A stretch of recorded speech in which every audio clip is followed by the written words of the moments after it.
मैं आपको समझाऊंगा डिफ्यूजन करंट। ओके, उसके पहले हम डिफ्यूजन की फेनोमेना को समझ लें।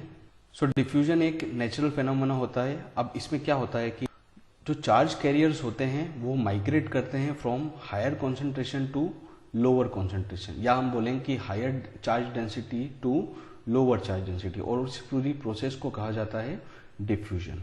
मतलब अगर हम मान लें कि एक सेमीकंडक्टर मटेरियल है और इसमें जो होल कंसंट्रेशन है वो इस ग्राफ के हिसाब से वेरी कर रही है, मतलब यहाँ पर होल कंसंट्रेशन ज़्यादा है और यहाँ पर होल कंसंट्रेशन कम है। ओके, सो जो होल है वो हायर कंसंट्रेशन से कहाँ पर माइग्रेट करने की कोशिश करेंगे, लोअर कंसंट्रेशन में, और इस पूरी प्रोसेस को बोलते हैं diffusion. And diffusion current flows only in semiconductors and it is due to unequal distribution of charge carriers, and diffusion is also associated with random motion of charge carriers due to thermal vibration।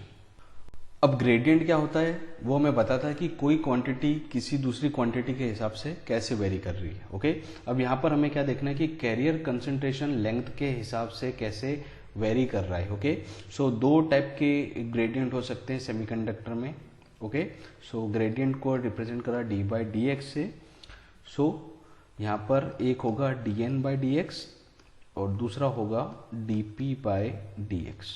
Okay, dn by d x ये क्या बताएगा हमें, electron concentration, और dp by d x में बताएगा hole concentration gradient. So electron concentration gradient dn by d x, hole concentration gradient dp by d x. अब अगर हम ग्रेडियंट के इस प्रोफाइल को लेकर चलें तो dn बाई डी एक्स और dp बाई डी एक्स दोनों की जो वैल्यू है वो नेगेटिव होगी। ओके, ये ध्यान करने वाली बात है, आप इसे नोट करके रखिएगा। ओके, अब दो टर्म हम और हमें देखनी है, डिफ्यूजन कांस्टेंट, ओके, जो कि होल के लिए अलग होगी और इलेक्ट्रॉन के लिए अलग होगी। ओके, होल के लिए dp और इलेक्ट्रॉन के लिए dn। अब सेमीकंडक्टर के अंदर dn by mu n it is equals to dp by mu t, और ये बराबर होगा vt के। ओके, vt क्या होता है, थर्मल वोल्टेज, थर्मल वोल्टेज। और थोड़ा आपको v2 के बारे में बता दूं, it is equals to k t by q। k क्या होता है, Boltzmann constant, q charge of electron, और वैल्यूज पुट करें हम k और q की तो ये आती है अप्रॉक्सीमेटली t बाय 11600। ओके, और यूनिट होगी वोल्ट। ठीक है, vt की वैल्यू हम पुट करें तो dn by mu n equals to dp by mu p equals to t by 11600।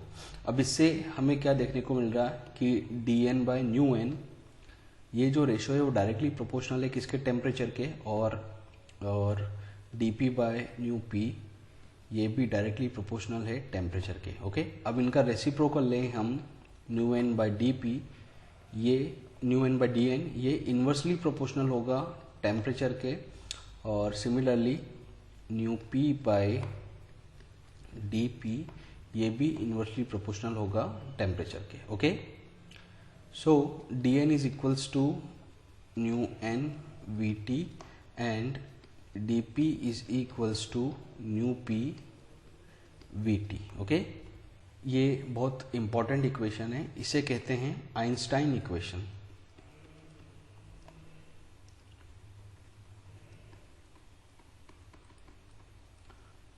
Okay, अब d बाय न्यू इसकी जो यूनिट है वो होगी वोल्ट, और न्यू बाय डी इसकी जो यूनिट है वो होगी पर वोल्ट।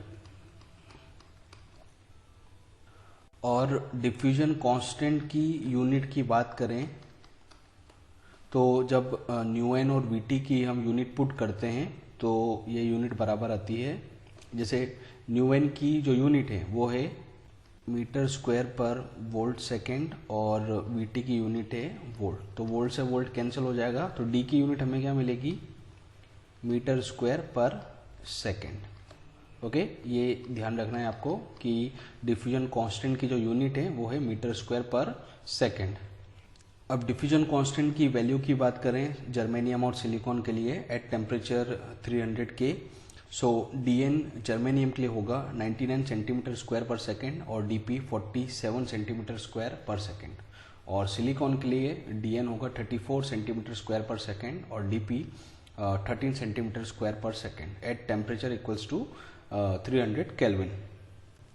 और इसके साथ में हमें ये भी ध्यान रखना है कि जो डिफ्यूजन कांस्टेंट है वो नेगेटिव नहीं होता और उसके साथ में वो फ्रैक्शन में भी नहीं होता। ओके, मतलब कि होल नंबर के फॉर्म में उसकी वैल्यू हमें मिलेगी।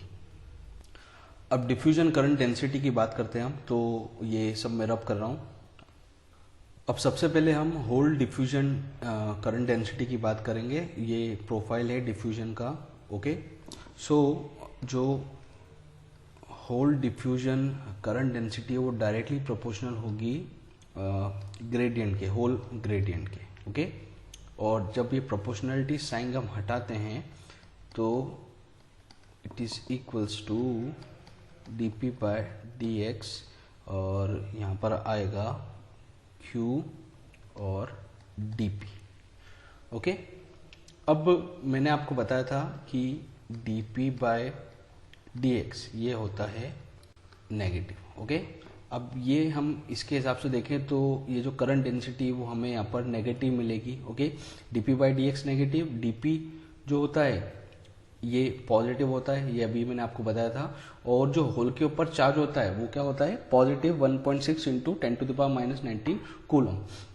तो ओवरऑल इस क्वांटिटी को पॉजिटिव बनाने के लिए हमें एक माइनस साइन इंट्रोड्यूस करना पड़ता है। ओके, ये था hole diffusion current density. Okay, अब इलेक्ट्रॉन करंट डिफ्यूजन डेंसिटी की बात करें, so it is equals to q